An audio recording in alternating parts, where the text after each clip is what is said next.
The silent desert curls around the world tree like a patient serpent awaiting its final breath. The sands remember when they were vibrant, and the sands remember when they were verdant. But most of all, the sands remember when the march of conquest left bloody footprints in the soil. It is by tenacity and strength of spirit that the nomadic Edelmatha have managed to retain their traditions in this desperate place. It is they who founded the sanctuary city of O-Shash, a place of respite where the weary may see their wounds stitched and their bellies filled. Yet unsettling rumors have begun spreading. Talk of aberrant beasts that now stalk the sands. Talk of ruins long thought of as desolate ill omens of a time gone by now can be found sparking with the lingering magics that they were constructed with. One such ruin, a landmark of sorts, that is avoided by all who value their lives, is known as the Silent Shrine. And now it sits in patient poise, careless of the beasts that sniff at its borders, as the boundary glyphs begin to wear away piece by piece, as their meaning fades with memory. As this piece of history slowly unveils itself, it sings a siren song, tempting the brave with unknown discoveries.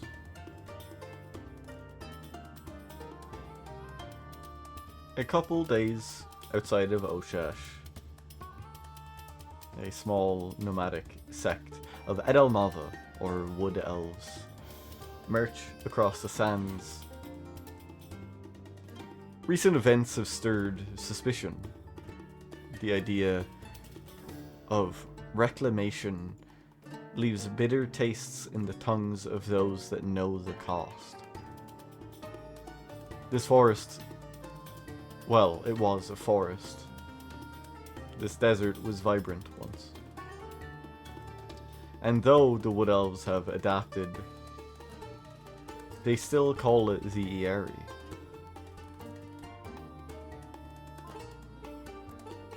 It is here, as one Veldra sits in the shade and contemplating whatever current events still his mind, that he has approached. Migs, can you go ahead and describe your character, please? Elder is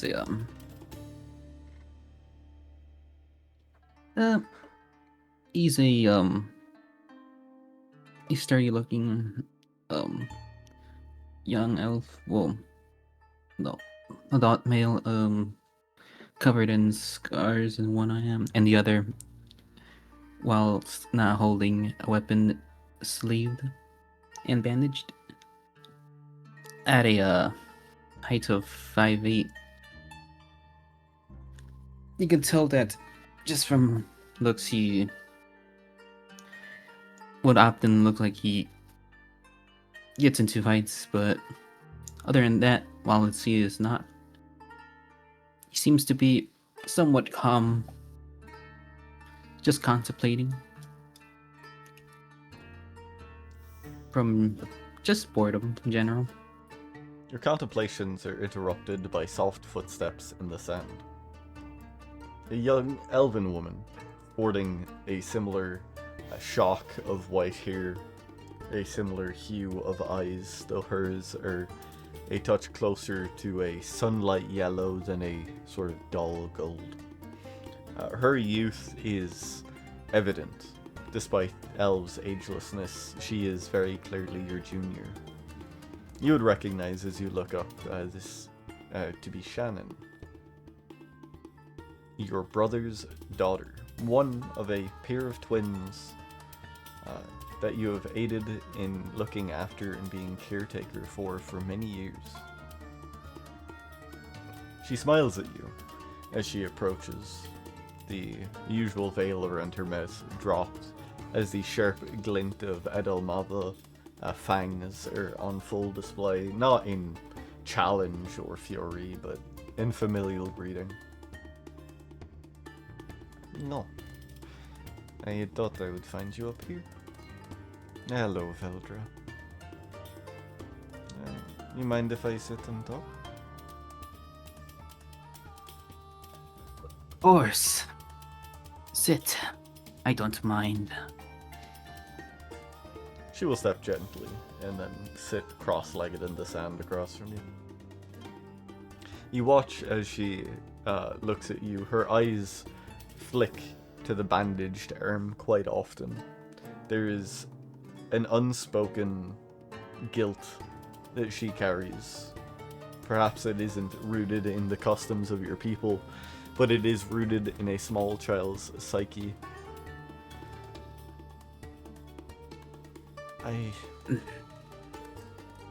We have been traveling for a while, and I wanted to ask something of you. It is a selfish request, I'm sure. But I wanted to hear your thoughts on it, I suppose. Sure. Go right on ahead.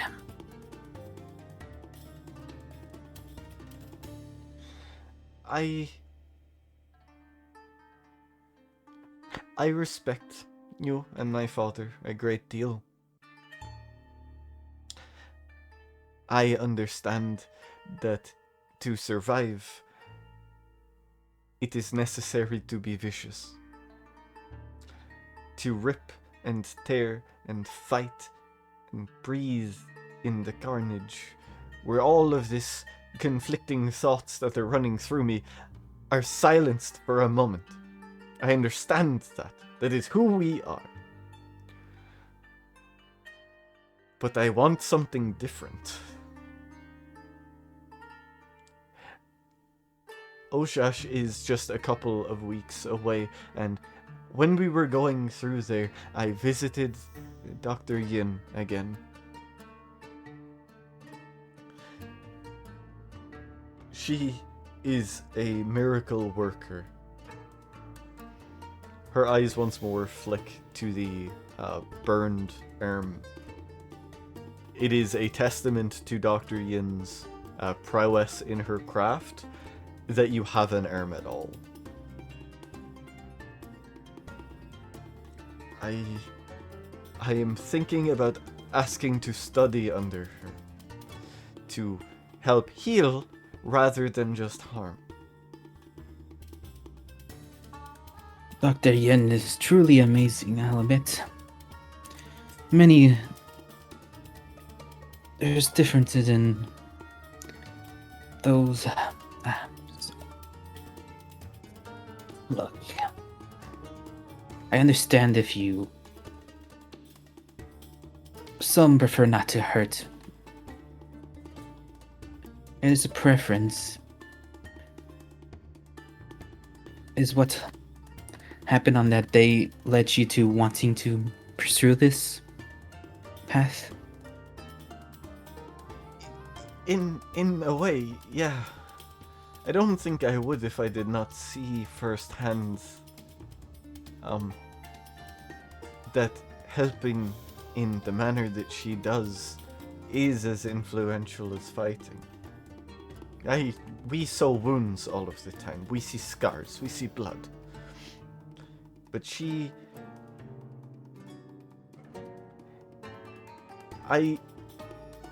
chokes on the words. It is like a conversation that she has played over in her head countless times, a guilt and grief that she holds over you, in a way that instinctually you understand that though socially injury is a good thing in Edelmava culture, a prominent scar is proof of a great fight. Where it gets debilitating and impacts your ability to fight is those kind of injuries that are career-ending, quote-unquote. Um, you can tell by Shannon's expression that the fact that she saved you from the social implications is something that she admires and is clinging to, because for her it represents a chance to repay the grief that she caused. Again, this is very much the undercurrent of the conversation that I think Veldra would know. You've interacted with Shannon enough. You've seen how she speaks to her father and how she speaks to you. And in her body language, she is pushing to have you understand. But there is still a request to be made. And she hasn't made it yet. Well, truth be told, it is a passion that I do support. Though many don't admit. No one wants to bear wounds that could affect you for the rest of your life. But this one I do not regret. But clearly you have something else to tell me. Do you not? There is a tug at the corner of her mouth as a smile. I want to run away and go straight there. If I wait for my father's approval, I could be here many months, and I don't want to be. It is a selfish act, and I will miss my sibling. I wanted to ask if you would help me make it to O-Shash. Perhaps? Please? Well, I suppose getting your father's approval would be a whole other thing. Though I do believe that he would accept, but if this is what you truly want, then I'll gladly help you, my niece.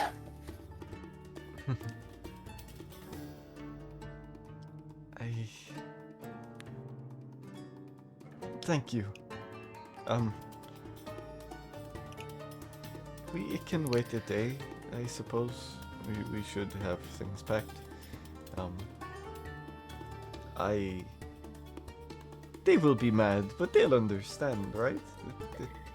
Yes, I'll probably be scolded for a while. Though I don't look forward to it. It is fine. Yeah. I mean, once Uncle Squallow doesn't find out what happened, I suppose you'll be fine. Listen, my dad will be angry, but he will probably respect that I ran. In some piece of him. Uncle Squallow is an angry man. Please, yes, he would. He probably... Yes, he would probably be the only one that wouldn't be too kind or fond of your choice. Especially for what our family has stood for.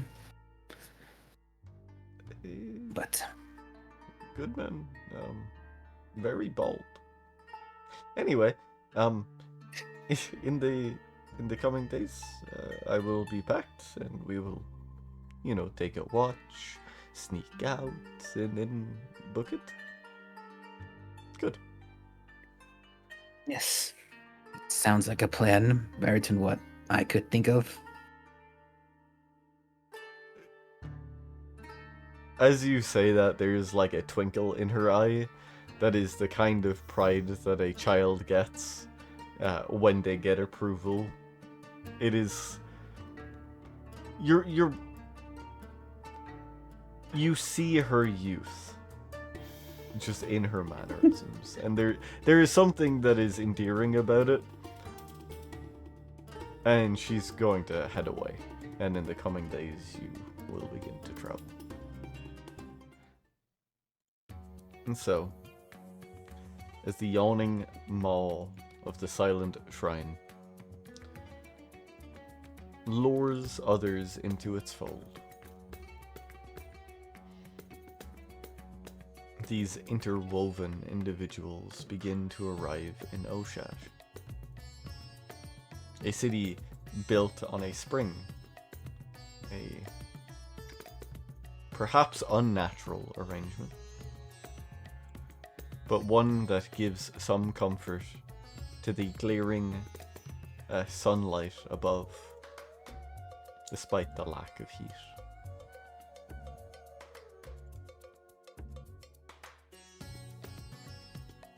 In the coming days, the first to arrive is the closest. Shannon and Veldra make their way back into the comforts of the city. Oh, my legs are getting sore, but it's about time. You think that they have the snake meat again? She will sort of skip ahead of you. An enthusiasm in her movements that, well, is driven by someone's stomach. She'll walk with you towards the markets. You see numerous guards here. They wear simple golden adornments and all wear a golden faceplate. You know that each of them are in the employ of General El Dramon, and it is custom for them even more than other Edelmava to cover their fangs. For if the guards are pursuing their stomach, they are not fit to uphold the law. As you sort of reach the center square, there's a few merchants yelling and hawking their wares. Shannon will skip past you, handing a couple of silver pieces over before returning with 2 large skewers of a snake meat? It is hard to tell. Whatever bones and scales existed on it have been removed and now looks like a large skewered sausage lathered in a sticky residue sauce. She bites into it hungrily before offering one to you.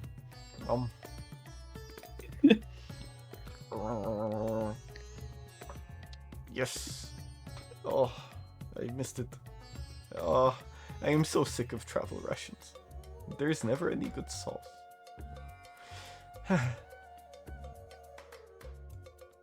It's alright, I guess. Oh, you do not need to be such a spoiled sport. You can enjoy yourself. All we did was run away. It's not a big deal. Right, we should see Dr. Yin. That's probably more important than food. No. She will. There's a shelf. She's gonna grab your hand and drag you. Come on. She's gonna drag you to this gold-domed building. Which is less building and more like a large gazebo, where the dome is held up on supports along the sides and the interior is open. You can see it even recesses down underneath the water for an additional compartment. Standing around are a couple of individuals treating wounded, stitching simple wounds, applying salves to burns, and dealing with the minor inconveniences of life. You know that Dr. Yin is a little bit deeper in, and Shannon kind of lurks at the entrance for a second. What if she doesn't let me? I didn't think this far. Don't worry, I know Dr. Yin pretty well. She has no reason to reject your, well, pursuing medicines and such. Besides, what's the worst that could happen? She says, no, I don't have money, I have to go back to my dad, and it is very embarrassing. It sounds pretty bad.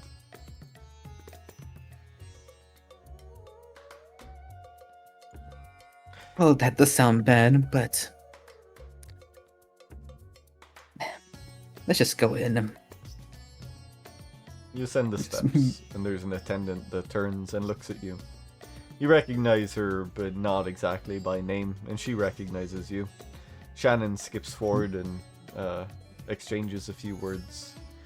The response she gets is, "Oh, the doctor is underneath.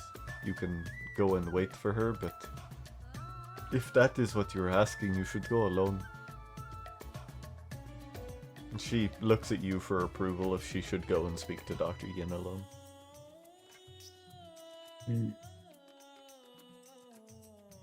Alright. Okay.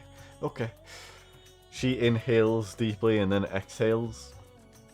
And then, as is tradition, will sort of raise the cowl around her neck and cover her mouth. And then head in. As you wait a little bit on the outskirts, the sticky residue of the meat still clinging to your fingertips.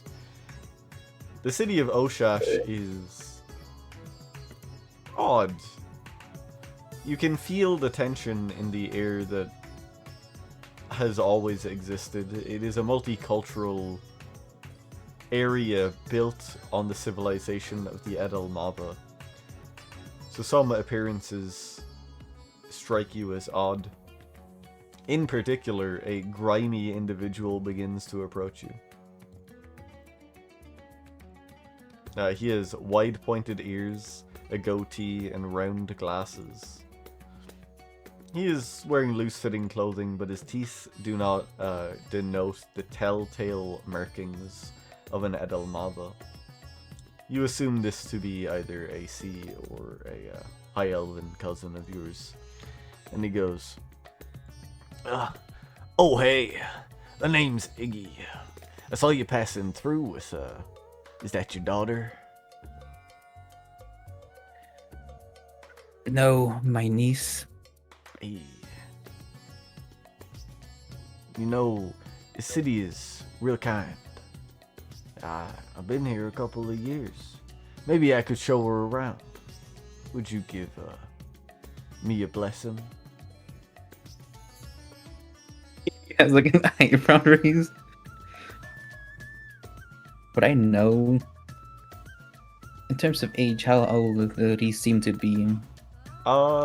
Give me a... We'll call it an insight check with advantage. First roll of the campaign is a natural 20. You get the impression he's about 110, maybe 115 years old. He is young, in relation to you. Well, my blessings don't matter at all. If you want to show her around. He'll raise an Starts eyebrow thinking. as if surprised. Hey, sounds pretty good. He'll reach into his pocket and pull out a rolled cigarette and place it to his lips, and he'll ignite it with a cantrip off the tip of his middle finger. He'll lean back at a slight incline just to kind of show that he can. There's a lot of pompous behavior out of this man right now, and he's just kind of eyeing you up. So, what happened to your hand? Which one? Hey, wise guy. The one covered in bandages.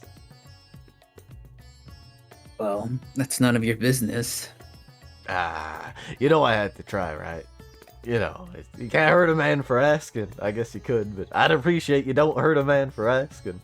He'll smile wide and continue smoking blowing soft rings of smoke. Well, that's fine. Listen, I can see you're busy. I can see that she's busy.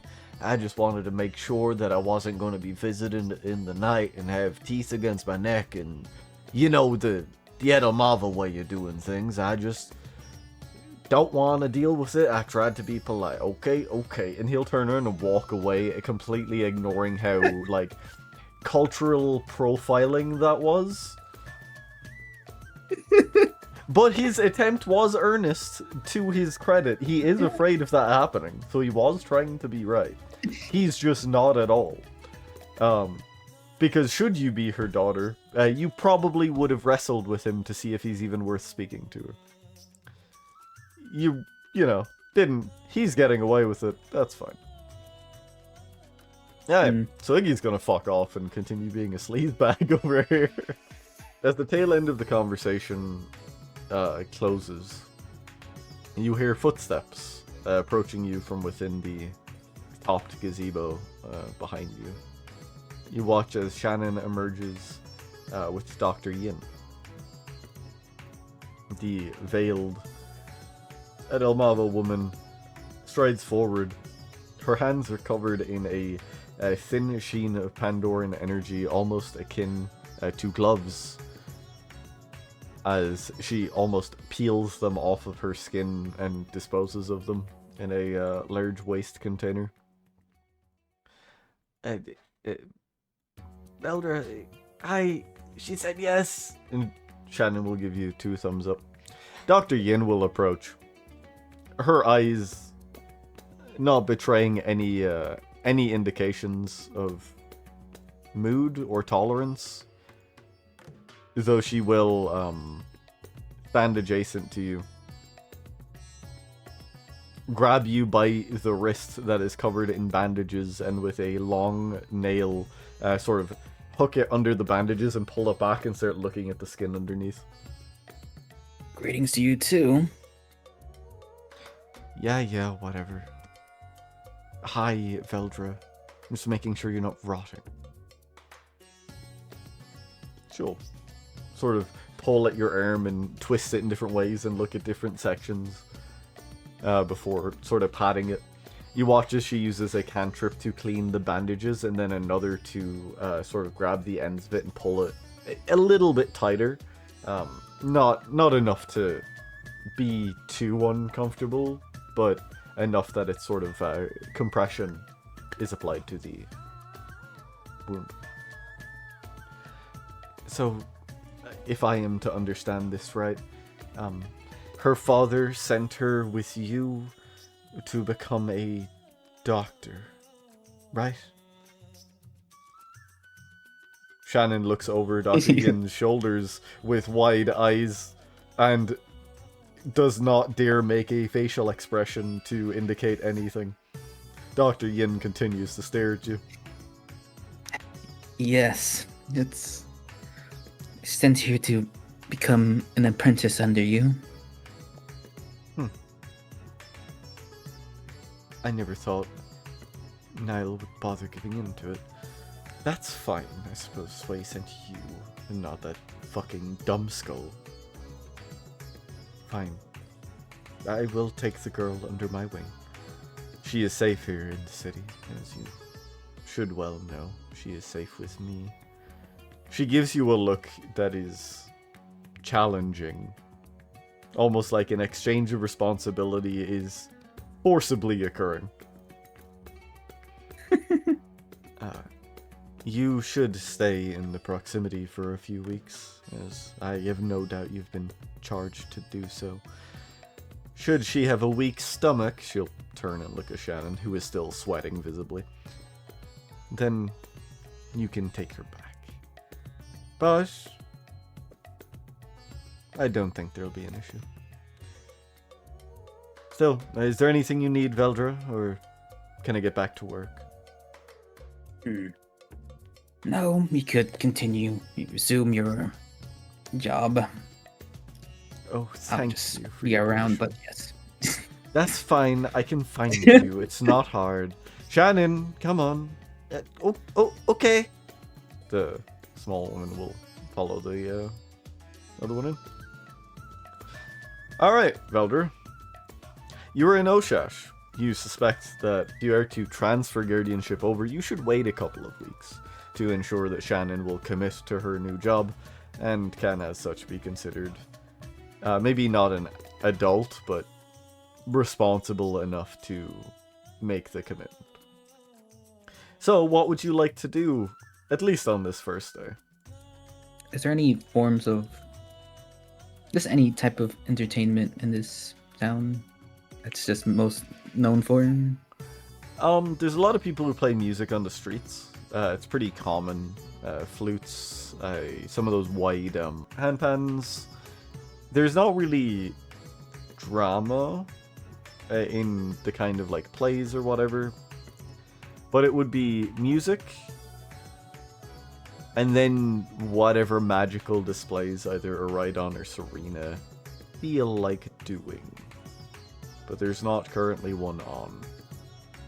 You can go vibe some music though. That'll work. Really just not even music, yeah. Alright. You make your way back into this central area. You know that the hustle and bustle of the city will always pass through here. It is almost by design. Standing in a stall, not quite performing for the sake of concert, but performing in a sort of casual mellow tone, is a woman you'd recognize by the name of Mirabelle Dyer. A Edelmava woman who is well adorned and is a little more wealthy than you would expect somebody of a merchant station to be, but she's never really been problematic. So, as she sits here playing the flute, you see Iggy catches your eye from across the marketplace before slipping off down a side path and running away. You can pass the evening by as night comes to O-Shash. As night approaches and the stalls begin to close down, you hear soft footsteps of Shannon running up to you. Oh, I knew I could find you here. Good. It's going well. I think she likes me. We should probably sleep. We have our tents. We could just stay outside the city, I suppose. Or I guess we could go to a tavern, but that costs money and I'm not getting paid yet. How much does it cost to be in the Golden Tavern? For the both of you to have your own rooms, about a gold piece a night. That includes breakfast and dinner, quote unquote. So it's about 5 silver a head, because you're presumably taking separate rooms. Well, as a celebration for your acceptance of apprenticeship, how about we? It's fine if to stay at the tavern. Oh, really? Oh, thank you. Fine. Well, we could go to the Genie's Lamp, or we could go to the Hourglass. Which would you like? I think the Genie's Lamp has some really good salami. She tries to tempt you with food. I suppose it has been a while. Oh, yes! She will not continue the conversation, grab you by the hand and start running over. She will lead you to a tavern called the Genie's Lamp. It is a simple place, rather square in its construction, but the outside is adorned with thin plates of metal that are bent to make sort of this curved exterior that you would see on the side of like a brass lamp. The entryway, which is actually to the north up here, but the entryway sort of has a flute that acts as a tunnel that you walk down. So you would walk down the nozzle of the lamp itself. As you walk in, there's a hustle and bustle about the tavern. No matter where you go in life, gathering points and alcohol tend to make loose lips. The locals do not consider you abnormal, nor Shannon. And as the tavern keep looks at you, he is a sort of very round dwarven man with no beard but a large mustache that sort of dwarfs his mouth. I use the word dwarf by accident, but it fits. You can't see his mouth, but as he speaks, the mustache bounces. You look at you and go, "Oh, well, I haven't seen you doing quite a while." You know this man's name is Dante. He is a gross but wealthy man, but he keeps a good establishment. Shannon just kind of nods and pulls at your sleeve to pay him. We'll be staying here for about a week, Oh. perhaps. He rubs his hands together. I do assume that you be taking the all-inclusive, breakfast and lunch, maybe some dinner. Yes, that's why I'm... He stops for a second. Yes. Good. Well, if you want to stay here for about a week, you said? Could be longer. Haven't decided yet. Well, how about we book you in for the 7 days? I'll be 7 gold pieces. Nice and even. I'll cut a little off the top for you. Don't say Dante never did nothing for you. He'll pull out 2 keys that are labeled with room numbers and slide them across. Well, you need anything, you know where to find me. And he pauses as if he wants to say something, and then stops. You know what, you two just have a good time. And he'll waddle into the back room. It is comfortable here, and you're able to pass your time easily. And as night turns to day, Shannon returns to work. You begin to catch up on the local details of O-Shash, the people, its maneuverings. And on the 7th day, you hear an odd rumor that a very large lizard has arrived in town. Perhaps you'll meet them in time. Mercus and Lord Tyrannus Rex. You both travel for about 2 months over the mountain passes and are guided towards this spring. Bubbling waters and oddly colored housing marks one of the few places within the silent desert that water is easily accessible. As you enter, there are a few that give you odd looks. In this place, it seems that the largeness of Tyrannus Rex is something that is not so familiar. Well, Marcus, is quite a difference from the mountains, is it not? Mm-hmm. He's slowly walking away from you. Just lumbering behind. Well, he's gonna look. Did he give us any direction, Alphonse? Alphonse directed you to find an archivist. I'm double checking the name. Antonio Mer, who was apparently of some import in the city, but you'd have to probably stop somebody and ask them.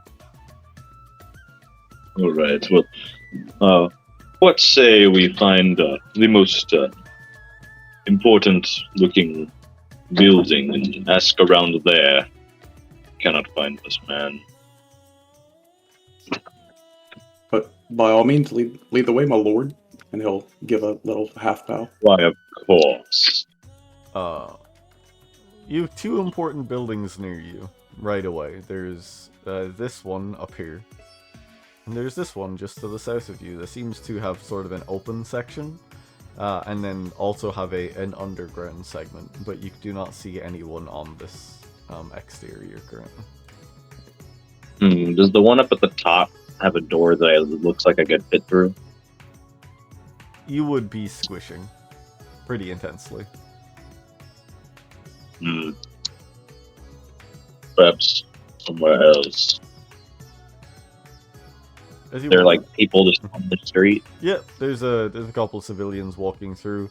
You see a large, presumed tavern building, or maybe it is a giant alchemical device. It looks like a lantern It looks like I don't know how to describe Genie's lantern without saying gravy boat, and I don't think gravy boat is this fucking like setting appropriate. My brain, I cannot comprehend like the description for that. But yeah, there's a couple civilians if you want to stop someone and like ask them. Can I fit inside this one? Yeah. It is a large tunnel entrance. We'll just go to this building. Yep. Perhaps here we can meet somebody who knows what to fish. Wherever the entrance is down or... It's up. I'll follow, halfway paying attention. You enter in a tunneled space. The interior is a little bit bigger than the exterior, but not in any kind of magical way. It is more the layering of tarps and carpets that gives the illusion of space. There's not many people in the common area currently, but behind the desk is a very round dwarven man with a giant brush of mustache here as the only facial hair on his body. He sort of looks at you, raising one eyebrow at first as you sort of like shimmy your way down the entrance, and then the other eyebrow joins it as you stand up in the interior, and he sort of realizes how large you are. Well, I'll be fucked. You're a big bastard. Welcome, I think. Thank you for the kind welcome. I take it this is your establishment? Yeah. It is. Gene lamp, you know. It's nice, it's a bit gimmicky, I suppose, but gets people coming in here. Well, it is nice to meet your acquaintance. I am Lord Tyrannus Rex, Bulwark of Troda. And you? Oh, I am the great mighty genie Dante the First. It is a pleasure to make your acquaintance, Lord Bulwargi Rex. Tyrannus Rex. Just Lord Rex is fine. Right. Oh, what can I do for you, my lord? Well, I have come to this place looking for a specific person. One, Antonio, I believe his name was. Oh, I see. Yeah, Antonio is, he's in the northeast. Honestly, I think you walk past him if you're already here. It is the sort of gated building. Big walls, lavender colors. He's a real softy. He works alongside Nicholas at keeping his things in order. They call it the Library of Sand. Would that be the ziggurat-looking building? Yes. Man of culture, I see. Indeed, quite. He'll lean forward with his ziggurat. You needn't know now. Well, thank you for your help. I shall be sure to visit this place later when my business is done. Oh, I would mighty appreciate it, my lord Tyrannus Rex. And what is your squire's name? Young squire? Oh no, not a squire, but you can call me Marcus though. Oh. He's my guide. Oh. You know what?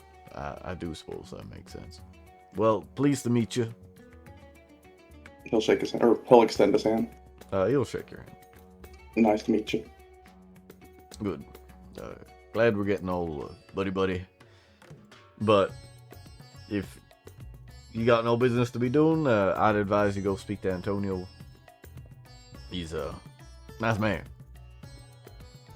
Indeed. Well, farewell now. Marcus, let us be on our way. Yes, my lord. As we're leaving, Yep. before we go out, he'll ask Dante, "Can you point me to the nearest courier?" Oh, out the door to the left, right on the coast. You can see a flag flying on the top tower.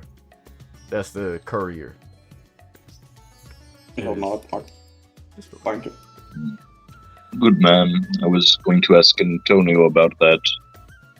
As you two exit, Veldra, in the early hours of the morning, a 12-foot-tall armored lizard walked in calling himself a lord, and he had a rock following him.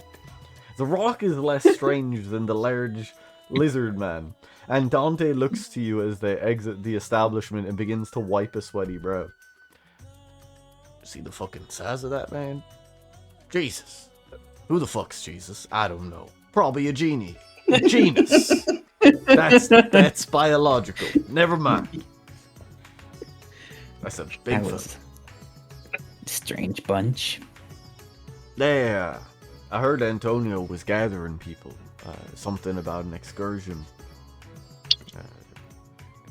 An excursion. Yeah, towards one of the old shrines. He'll look at you knowingly. This shrine is it is in a location that your people have always avoided, and it is only recent, it is only as you sort of lean into your maturity as an elf that you learn that that place is seen as scary or cursed, and your travel routes will always skirt around it. He seems to be indicating to that shrine. Yeah. There's been some mumbo jumbo about the barrier breaking down. So the high elves over in Kronuk have been trying to get information, and they sent Antonio over to look into it. Seems like he's gathering people. I don't know where the fuck he found him, but well, it ain't really none of my business. This place has attracted some attention from others. And for what reason, other than... Is that all you know about it? He sort of shakes his head back and forth. He almost rocks. It's not really shaking because his neck is thick, so even that movement sort of rocks the top of his body. He'll pat his pocket, and as he does, he is reminded by the soft jingle of you just paying a week up front. And he goes, well, from what I have heard, over Kronuk, as you would presumably be aware, they've been nurturing another one of them big trees, like Kramba. They've been doing this for years. It's not new information, but the High Elves want to learn why there ain't no forest here anymore. Because they're scared that their research will lead to the same thing. So if they can access the shrine, maybe they can find a cause. Why he's pulling people in from outside of the know-how and the magic mumbo-jumbo, that I don't really know about. I assume the listing's open if you want to be a part of it. Shannon was yapping about being a doctor or something, so I assume you need to be here for some time. The expedition leaves in, what was he saying? 2 weeks? Something like that? You see, there's possible to find information about the tree there. They see the ruin that was in a forest. Right? The forest was around the big tree. Now there's no forest, and we haven't been able to look at the ruin. Now, I'm not saying they're connected, but I am saying that sometimes when the sun crests over the horizon, it has to cool off in the ice wall. And maybe it's just another one of them thoughts, but I don't know. Veldra, it takes no intelligence or knowledge check to realize this dude just threw a flat earth theory at you, where the sun has to go hide in the ice to not burn everybody. And he is deadly serious, like, his jowls are moving, his neck is jiggling, his mustache is twitching. Like, he is, you know, he's trying to clue you into the secrets of the universe. Well, I don't know about that, but I'm not really doing anything better. Keep an eye on it. I suppose I'll let you know if there's any forbidden histories that have graced my wonderful establishment. For just a couple of gold, we could, you know, grease some elbows a little bit. He'll wink at you. I think I'm fine. Yeah, he'll nod, and then waddle into the back room as most of his customers are now gone. Lord Tyrannus and Mercus, you guys begin to make your way over. You can approach the doorway. It is sort of this lavender exterior wall. There is a pale colored gate and a rather nice garden inside. Is there anyone at the door? Not currently, but there is a large knocker on the interior door. You could probably climb the external gate rather than trying to mush your way through a maybe 3-foot gap. Just steps over it. Yeah. It's a little closer to like a half vault. You just need the tiniest bit of force, but you get into the interior garden. I take it they don't have many the size of me around here. I don't think anywhere does, my lord. You'd be surprised.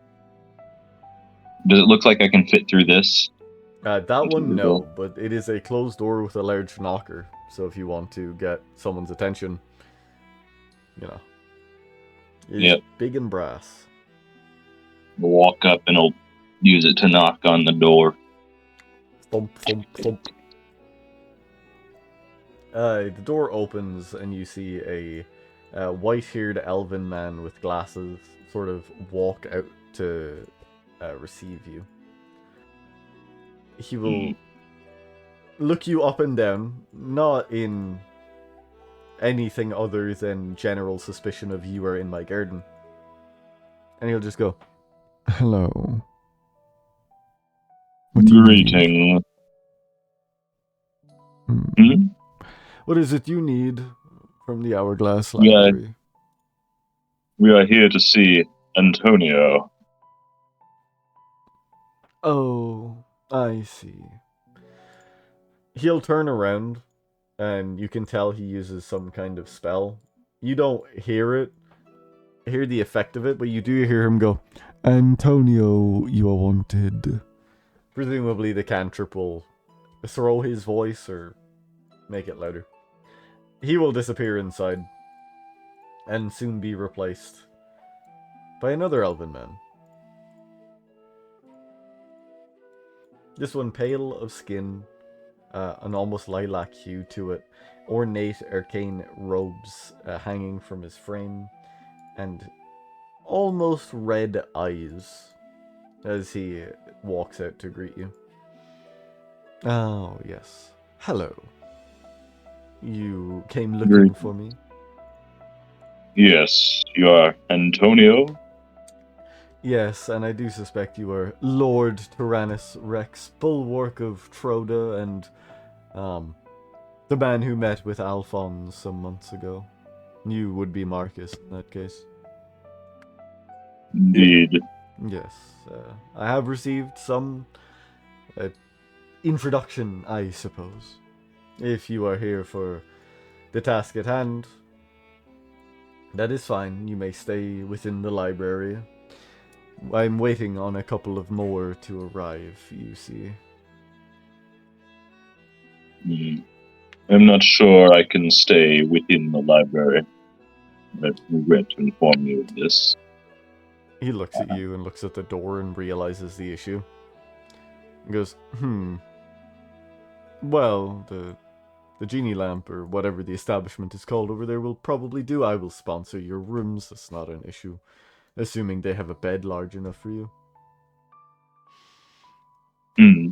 I have foreseen this issue and brought my own bedroll in case I would happen to break theirs with my cloak. Oh. A lord and considerate. Good. Now, that is fine. Do you have any questions, or can they wait until we have a full posse? I suppose we can wait for our companions to be easier for you that way. Means an awful lot less repeating. The courier service is over on the northwest bank. It is got a funny-looking flag flying above it. They are quite rapid. I do suspect in 6-7 days, the next two should arrive. Excellent.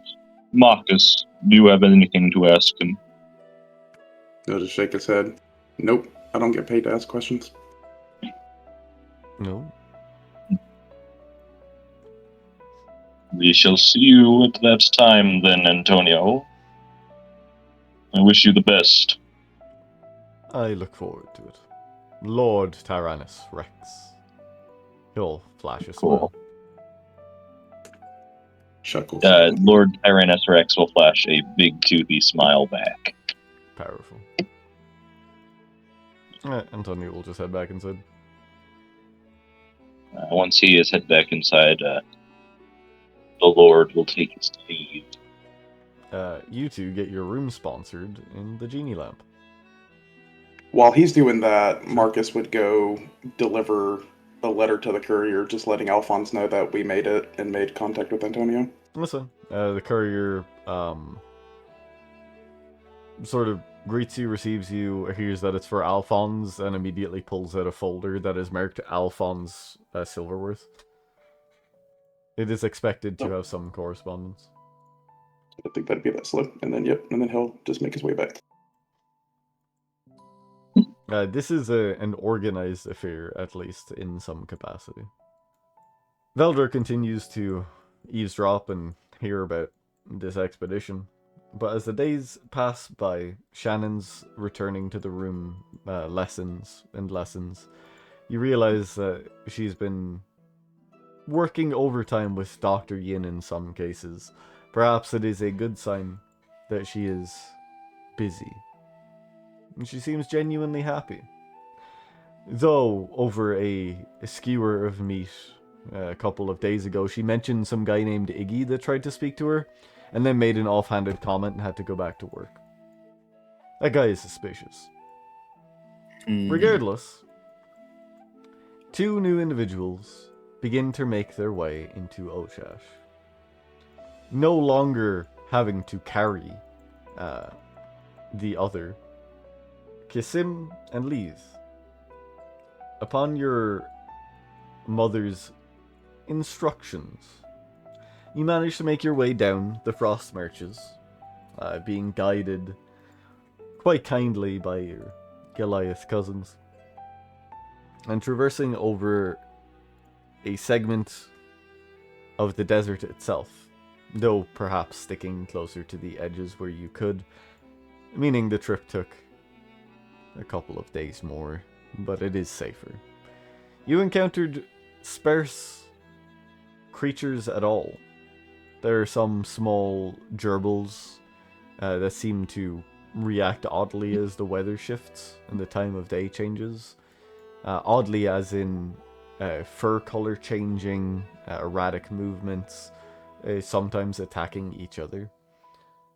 You notice some plants that are definitely not plants, because you shouldn't see a cactus move. But for the most part, you avoid it, making your way to the very colorful city of O-Shash. As you arrive, locals do look at you, but they do not judge you. It seems that Lee's appearance is a little less unsettling here. How feel like this is just like a jarring trip straight from Yes. living in the snow to the fucking desert. Yeah. So This seems miserable. I hate this. So the weird thing is this is a desert, yes, but it isn't a desert by necessity of heat. It is a desert because of whatever destroyed the plant life around the old world tree. Which Okay, in so some it's not- cases is, you can see a few plants here, but the sand is more like soil that has nothing to bind it because rain doesn't fall so often. Because the winds are a bit more extreme because there's nothing to block them. So it's not a desert in the heat sense, but almost everything else would necessitate desert. Okay. Okay, never mind. Not as bad. Not as bad. Yeah, you're not sweating. You're fine. Oh, well, Leaf. How are you feeling? You've walked quite a bit. It is the same as always. Traveling is one of the rare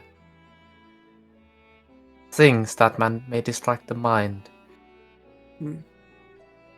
Yes, well, still a little bitter about it. This wasn't exactly where I saw myself in the coming months or years, but well, the sooner we get done with this, perhaps the sooner I don't know. I believe this is the safer option, and isn't it curious, the place? The building, yes. the environment.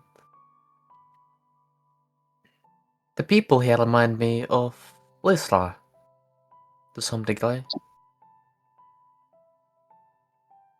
They are less guarded, more open. You said the plants here are growing despite the clear arid environment, right? Yep. Does it feel Go ahead. does it seem like it's how hard would it be to try and like figure out what's sustaining them if this environment's so like devoid of most natural life, how they're growing here? I think your intuition would tell you. The Thalorans are pretty magically academic. There is some... It would be a stretch to say druidic influence, but there's clearly people that are taking care of the plant life here in a magical capacity. A lot of this is aesthetics and general environmental pieces. The life is dying, but you imagine they just re-up it every couple of weeks. That there is some ritual or components being expended to create an environment that is less desolate. Yes, you were right about it being interesting. Alright, well, I believe Mother said she had a contact for us. She'll start rummaging through her notes. Antonio Mer? It's Antonio. A high elf of some sort? I don't know. Let's go ask about an Antonio. An Archivist Antonio Mer. Yes, that is the name. Yes. There's a library to your north. Head cracks to the north. Is Smell that books. obviously looks like a place of learning? I smell books. Convenient. Well then. You head on up. It is a well-kept garden, again magically sustained, but you can tell that there are some alterations to the plant beds. Even at a glance, it is not dissimilar to some of the internal places within Ericlast that use runes to do things like heat underneath plants to sort of provide sustainable environments. There is some runecraft in this garden that is serving a similar purpose. Perhaps it is prototyping for expansion into the rest of the city, or perhaps it is just a personal project. Whatever the case is, there's a large brass knocker on the door. She will reach up and knock on the door 3 times. Pretty weightedly. You get thump, thump, and as it's about to hit the third time, a mage hand catches it, and the door will open. Oh. Fancy. You only need to knock once. Hello. Great things. Yes, welcome to the Library of Sand. What do you need? We come seeking an archivist. Antonio? Yes, Antonio. Everybody wishes to speak to Antonio. Nobody wants to speak to Nicholas. I understand. He'll flit through the door on fumes of pure rage that are contained in the kind of proprietary professionalism that he tries to hold himself to. What an odd reaction. Do you think we should have said something to him? As you I contemplate, do not believe so. saying something, Archivist Antonio Mer approaches. The burgundy shawl around his shoulders, illuminated with flecks of gold, display a well-learned figure. He goes, "Oh, hello. I see. Good. You made it here faster than I expected you to. Leith and Kasim, right?" Yes. Yes. My mother gave us your contact. "Yes, your mother. Wonderful woman. Incredibly scary. But I knowledgeable. hear that a lot. I'm sure you do. Never in all of my studies did I expect that the Order and your mother had some cooperation, and they have kept in touch, which is great for situations like this. I am very, very pleased to have a Thalrune on in cooperation of this effort, but also terrifying because she is asking us a lot of questions, and when you don't know the answer to questions that a woman like that asks you, she doesn't really Stares take into your soul. ignorance as a excuse. So Yeah. please, I plead of you, Kasim, be a bit more patient than your mother. Thank you. Yeah, I'm sorry about her. She does mean well. I find the floor very interesting when she is disproving of things. I would advise that. Sure, I have yet to meet her face to face, only through some sparse sending exchanges. We're working on something. It is really exciting. That's besides the point. I am, as you know, Antonio Mer. There is 2 more that we are expecting. A very large lizard man, please don't be too intimidated. And a earth genasi, a rock man, which I suppose isn't that strange when we have you, Leith, right? You are warforged, you're not like in really tight armor, you're made of metal? Yes. Cool! I am constructed. Neat. Not to interrupt, but while we wait, can I see your library? He'll walk forward and conspiratorially be like, "Yes, but Nicholas is a little grumpy. I would ask that you be kind to him. He has had many people come and ask for me, and he is feeling a bit dejected. Just be kind, okay?" How strange. He is. You shouldn't call people strange, Leith. No, in But this it case, it's is. accurate. Perhaps somebody needs to talk to him. That sounds great, Leith. You should definitely Perhaps he'd be interested in some of your wisdom and stories. There are many things to share, certainly. As you consider this, there is an odd sound. Almost like a ringing.